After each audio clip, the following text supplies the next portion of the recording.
అందరికీ నమస్కారం అండి. వైఫ్ ఆఫ్ సూర్య కథకు స్వాగతం. ఈ కథను పూర్తిగా వినిన తరువాత మీకు నచ్చినట్లయితే తప్పకుండా లైక్ చేయండి. అదేవిధంగా సబ్స్క్రైబ్ చేసుకుని మన ఛానల్ని ఎంకరేజ్ చేయవలసిందిగా కోరుచున్నానండి. మీరు చేసే కామెంట్స్ మరియు లైక్స్ వలనే నేను ఇంకా కొత్త స్టోరీస్ రాయడానికి నాకు ఉత్సాహంగా ఉంటుందని మీ నుండి ఆశిస్తున్నానండి.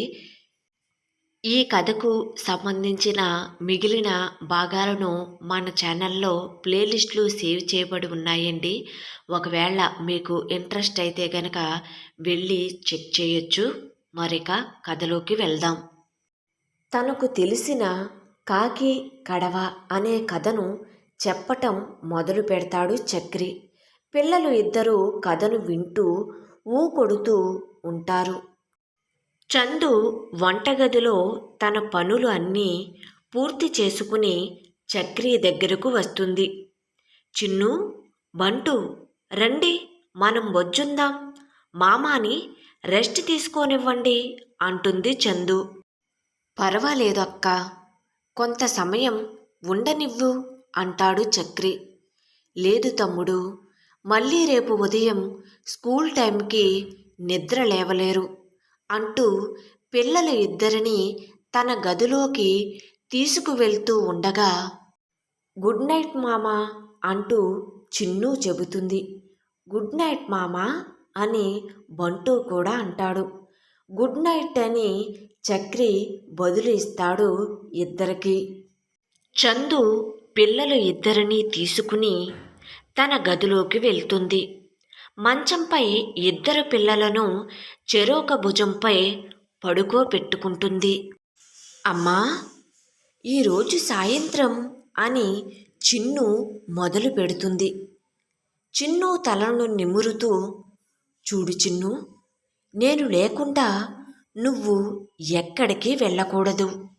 ఒకవేళ అలా వెళ్ళాలి అనిపిస్తే నాతో చెప్పి వెళ్ళాలి, సరేనా అంటుంది చందు. సరే అమ్మా, నువ్వు చెప్పినట్టు వింటాను అంటుంది చిన్ను తల ఊపుతూ.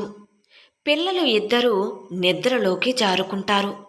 వాళ్లను పడుకోబెట్టి దుప్పటిని కప్పుతుంది చందు.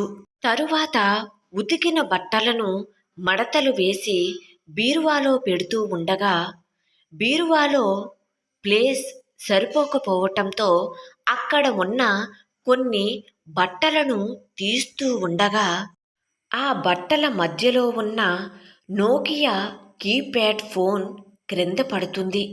ఆ మొబైల్ని చూడగానే చందుకి గుర్తుకు వచ్చే వ్యక్తి సూర్య.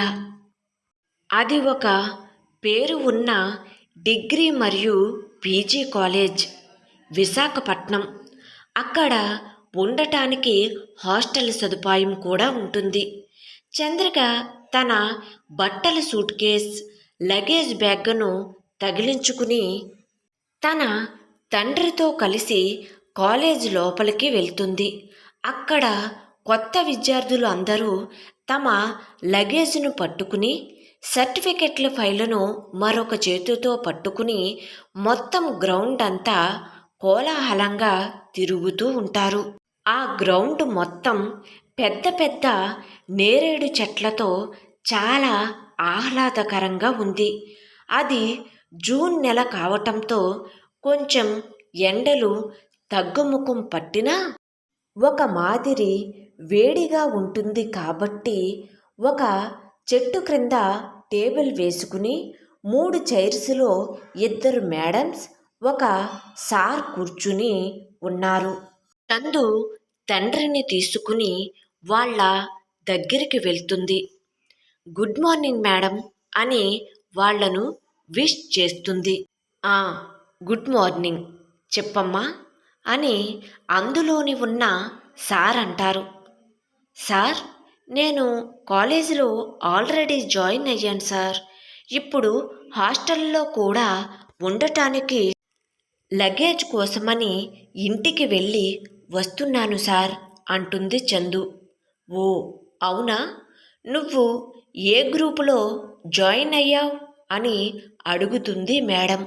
బీఎస్సీ కెమిస్ట్రీ మేడం అని సమాధానం చెబుతుంది చందు. సరే, నీ పేరు చంద్రిక అనే కదా చెప్పావు అని అడుగుతుంది మేడం. ఆ అవును మేడం అంటుంది చంద్రిక. సరే, నీ room number 6, second floor middle ఉంటుంది. నీ రూమ్మేట్స్ నేమ్స్ చెబుతాను ఉండు అని ఆమె ఆ కాగితాలను తిరగవేసి, గాయత్రి, మాధవి, మీరు ముగ్గురు మాత్రమే ఉంటారు ఆ రూమ్లో, సరేనా అంటుంది మేడం. ఆ సరే మేడం, థ్యాంక్ యూ అని చెప్పి ఒక బ్యాగ్ చందు మోస్తుంటే సూట్ కేసును చందు తండ్రి తీసుకుని వెళ్తారు.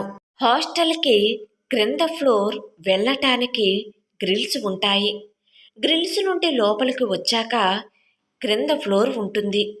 ఆ ప్రక్కనే పై ఫ్లోర్కి వెళ్ళటానికి మెట్లు ఉంటాయి. చందు వాళ్ళ నాన్న లగేజ్ తీసుకుని గ్రిల్స్ వరకు వచ్చాక చందు తండ్రి లగేజ్ లోపలికి తీసుకువెళ్దాం అనుకుంటాడు.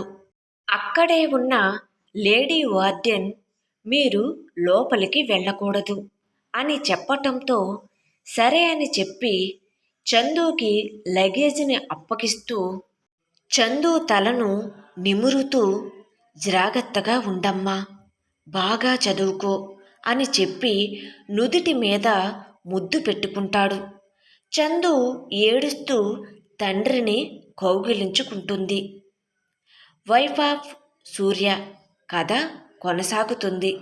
కథ నచ్చినట్లయితే ప్లీజ్ తప్పకుండా సబ్స్క్రైబ్ చేసుకుని మన ఛానల్ని ఎంకరేజ్ చేయవలసిందిగా మనస్ఫూర్తిగా కోరుకుంటున్నానండి. Thank you.